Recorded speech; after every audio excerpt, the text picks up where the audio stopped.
Hi friends, welcome to Sandeep classes.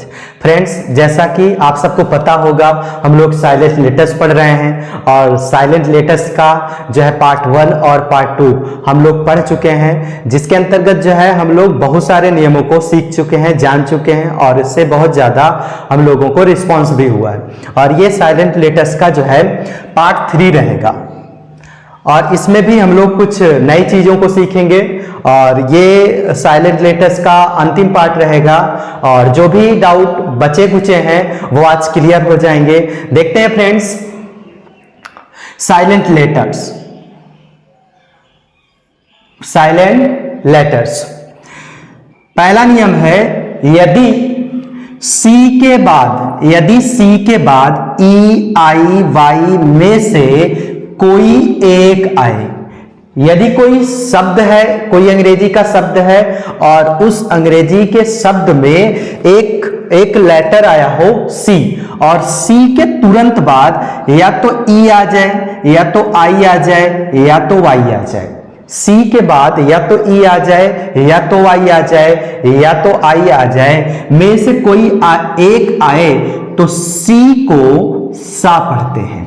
सी को सा पढ़ते हैं, अर्थात कोई इंग्लिश का शब्द हो फ्रेंड्स और उस इंग्लिश के शब्द में सी अक्षर आया हो और सी अक्षर के आने के तुरंत बाद या तो ई आ जाए या तो आई आ जाए या तो वाई आ जाए, इन तीनों में से किसी एक की आवृत्ति हो, आया हो, तो फिर हम इस सी को सा का उच्चारण करते हैं। इस सी का सा के उच्चारण में बदल देते हैं, अर्थात सी को सा के रूप में पढ़ते हैं। और यदि सी के बाद इसके अलावा कोई अक्षर आए, अर्थात अगर सी के बाद ई आई वाई इन तीनों के अलावा कोई कुछ आता है या कोई अक्षर आता है तो सी को का पढ़ते हैं। सी को का पढ़ते हैं, अर्थात सी का उच्चारण का के रूप में होता है। देखते हैं फ्रेंड्स कुछ उदाहरण को, जैसे सिनेमा, सी के बाद आई आया है, सी के बाद आई आने से सी का उच्चारण सा के रूप में होगा, अर्थात इसका सही उच्चारण हो जाएगा सिनेमा, सिनेमा।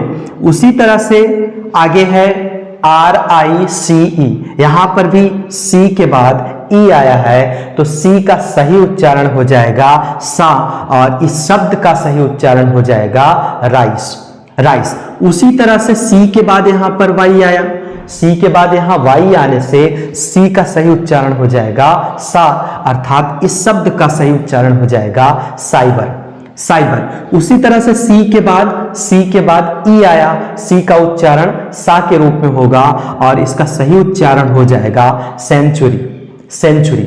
उसी तरह से आगे है नीस, नीस NIECE, अंत में सी के बाद ई आया, सी का सही उच्चारण हो जाएगा सा और इसका सही उच्चारण नीस। उसी तरह से सर्कल, सर्कल। फ्रेंड्स, इस वाले वर्ड में आप देखिए सी के तुरंत बाद आई आया तो सी का सही उच्चारण क्या होगा, सी का सही उच्चारण सा होगा। और उसी तरह से इसी वाले वर्ड में देखिए सी के तुरंत बाद यल आया और सी के तुरंत बाद यल आया है तो इसलिए यहां पर सी को हम का पढ़ रहे हैं और इसी शब्द में पहले जो सी आया है इसके तुरंत बाद आई आया है और इस सी को सा पढ़ते हैं। तो इसलिए हम कह सकते हैं कि ये नियम जो है, इस नियम के हिसाब से अगर हम चीजों को पढ़ें तो आसानी से सीख सकते हैं। जैसे सर्कल, सी के बाद आई आया तो सी का सही उच्चारण सा और सी के तुरंत बाद यल आया तो सी का उच्चारण का, जैसा नियम कहता है। उसी तरह से साइकिल, जैसे सर्कल वैसे साइकिल। और आगे कैंसिल। फ्रेंड्स, इसमें भी सी के तुरंत बाद ए आया तो सी के तुरंत बाद ए आया तो सी का उच्चारण का में होगा और यहां इसी शब्द में सी के तुरंत बाद ई आ रहा है तो इस सी को सा पढ़ेंगे और इस सी को का पढ़ेंगे। क्यों? क्योंकि इस सी के बाद ए आया है और इस सी के बाद ई आया है और नियम कहता है सी के बाद ई आए तो सा पढ़ते हैं और सी के बाद ई आई वाई में से तीनों में से एक भी ना आए, इसके अलावा कोई कुछ आए तो हम उस सी को का पढ़ते हैं। तो फ्रेंड्स, मैं उम्मीद करता हूं ये वाला नियम समझ में आया होगा।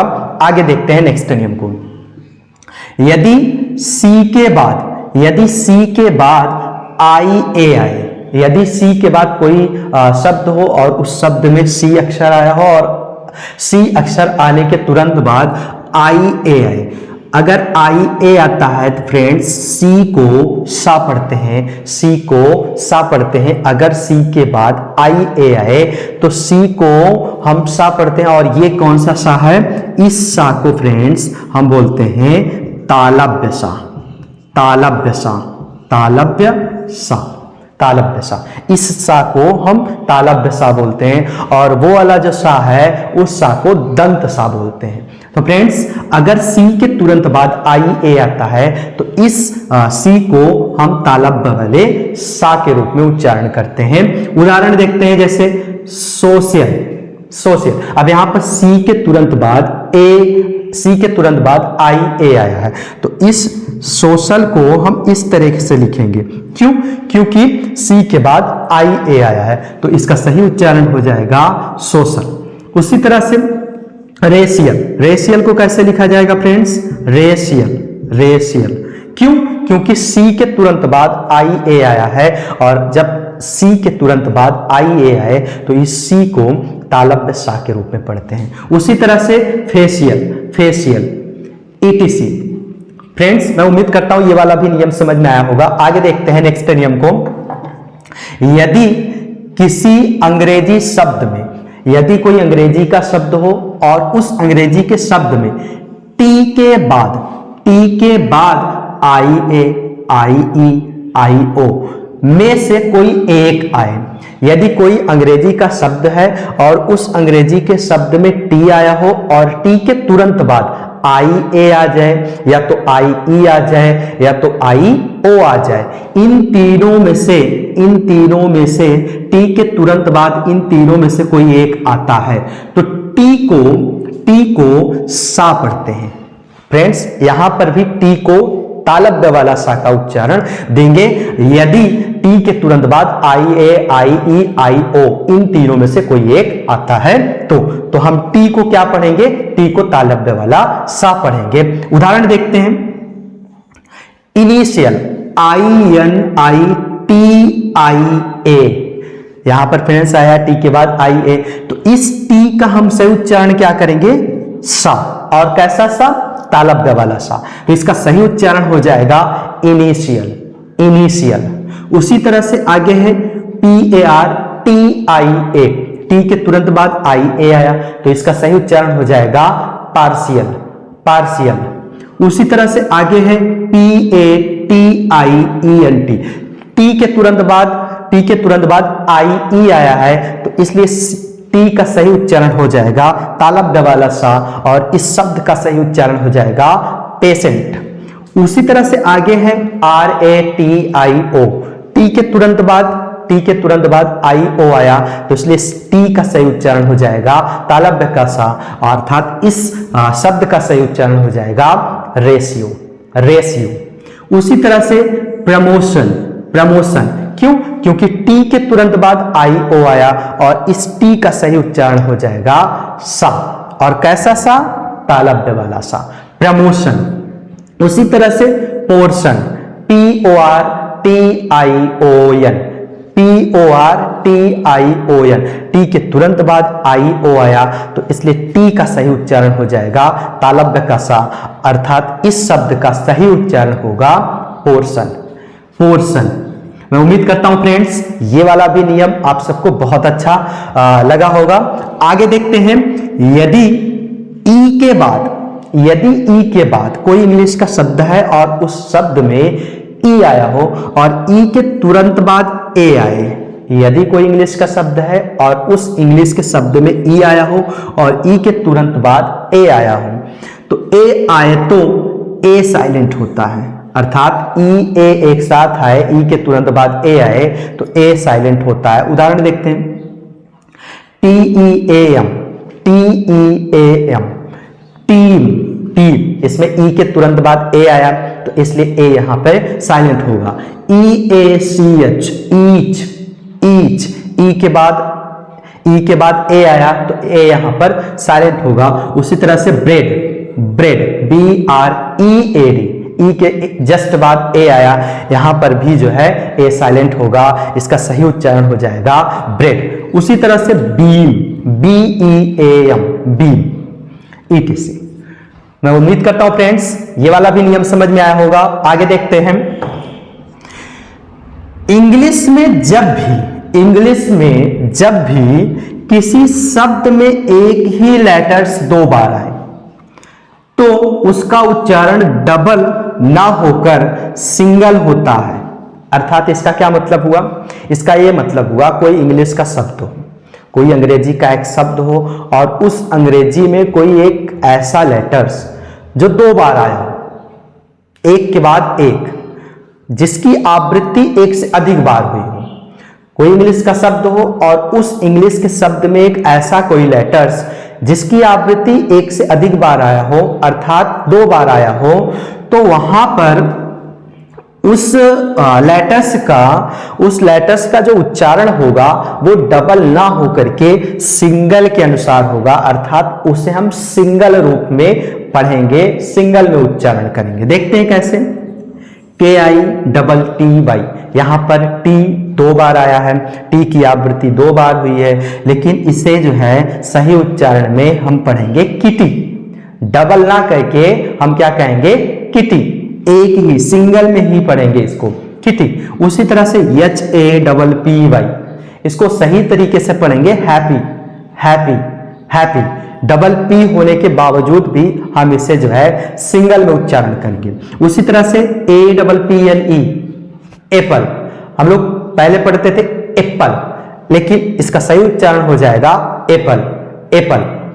उसी तरह से सनी, सनी, भले ही यहां पर डबल एन आया है, लेकिन फ्रेंड्स डबल एन होने के बावजूद भी इसका उच्चारण सिंगल में होगा, सनी। उसी तरह से मम्मी, मम्मी। उसी तरह से hippo, hippo, ETC। I hope ये वाला भी नियम समझ में आया होगा फ्रेंड्स। देखते हैं नेक्स्ट नियम को।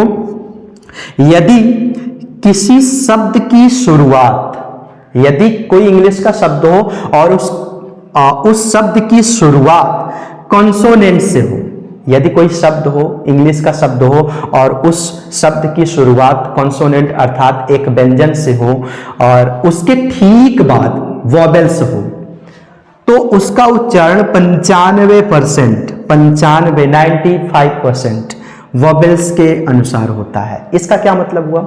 यदि कोई अंग्रेजी का शब्द हो फ्रेंड्स, एक इंग्लिश का शब्द हो और उस इंग्लिश के शब्द में सबसे पहला अक्षर एक कॉन्सोनेंट आया हो, एक व्यंजन आया हो और उस कॉन्सोनेंट के तुरंत बाद एक वॉवेल्स हो अर्थात एक स्वर हो, तो हम उस शब्द की जो प्रोनाउंसिएशन है, उस शब्द का जो उच्चारण है, हम उस वॉवेल्स के अनुसार करते हैं, उस वॉवेल्स के अनुसार करते हैं। देखते हैं कैसे। जैसे यहां पर TABLE, TABLE, यहां T एक कॉन्सोनेंट है, A यहां पर एक वॉवेल्स है। अब जैसे A का उच्चारण होता है A, उसी तरह से इस T को A के ऊपर अप्लाई कर देना है और इसका सही उच्चारण हो जाएगा टे, टे। जैसे A वैसे टे, और BLE को पढ़ते हैं बल, तो इसका सही उच्चारण हो जाएगा टेबल।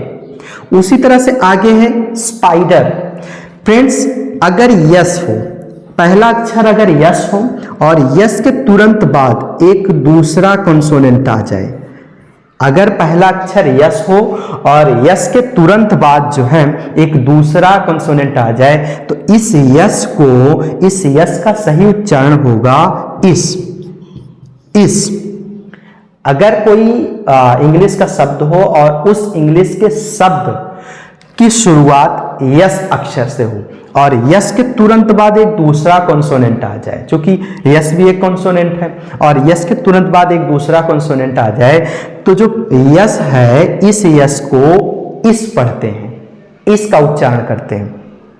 फ्रेंड्स जैसे यहां पर है यस के तुरंत बाद पी आया, यस भी एक कॉन्सोनेंट, पी भी एक कॉन्सोनेंट, तो इस यस को हम पढ़ेंगे इस, और इस P के बाद, इस नियम के हिसाब से देखिए फ्रेंड्स, इस P के तुरंत बाद एक वॉवेल्स आया, और नियम कहता है कि अगर एक कॉन्सोनेंट हो और उसके तुरंत बाद एक वॉवेल्स हो, तो जो वॉवेल्स होगा उसके हिसाब से उस शब्द की शुरुआत करते हैं। तो P के तुरंत बाद आई आया, आई, जैसे उच्चारण होता है आई, वैसे इस P को इस आई के ऊपर अप्लाई कर देना है, चढ़ा करके बोलना है, जैसे आई वैसे पाई। तो इस स्पाइडर। उसी तरह से यहाँ पे फ्रेंड्स, जैसे यस के तुरंत बाद टी आया, नियम अभी जस्ट मैंने बताया कि यस के तुरंत बाद अगर एक कॉन्सोनेंट दूसरा आए तो इस यस का सही उच्चारण हो जाएगा इस। तो यहाँ पर इस यस को क्या पढ़ोगे, इस। और टी के तुरंत बाद यू आया, तो जैसे यू वैसे टू, टी को उस यू के ऊपर अप्लाई कर देना, टू, स्टूडेंट। उसी तरह से आगे है NATION, यन है एक कॉन्सोनेंट है, उसके तुरंत बाद एक वॉवेल्स है, और इस यन को इस वॉवेल्स के ऊपर अप्लाई कर देना है, जैसे ए का उच्चारण ए, वैसे यन को उसके ऊपर अप्लाई कर देना है, ए के नेशन। उसी तरह से CUTE, सी के तुरंत बाद एक वॉवेल्स आया यू, जैसे यू वैसे क्यू, सी को यू के ऊपर अप्लाई कर देना है क्यू, और क्यूट। उसी तरह से NOTE, नोट, यानी को ओ के ऊपर अप्लाई कर देना है नोट। उसी तरह से यल को ए के ऊपर अप्लाई कर देना है, जैसे ए वैसे लेक। उसी तरह से TRI, आई के ऊपर TR को अप्लाई कर देना, चूंकि T और R जो है दोनों कॉन्सोनेंट है, उसके तुरंत बाद जो है एक वॉवेल्स आया, तो TR को आई के ऊपर, जैसे आई वैसे triangle ETC। So I hope ये आप सबको पसंद आया होगा फ्रेंड्स, और मैं उम्मीद करता हूं इसके पहले वाले वीडियो में पार्ट 1 और पार्ट 2 को भी आप लोगों ने पसंद किया था, और ये भी आप सबको पसंद आया होगा। और आज हमारा साइलेंट लेटर्स का जो है पार्ट 3 था, और ये अंतिम पार्ट था।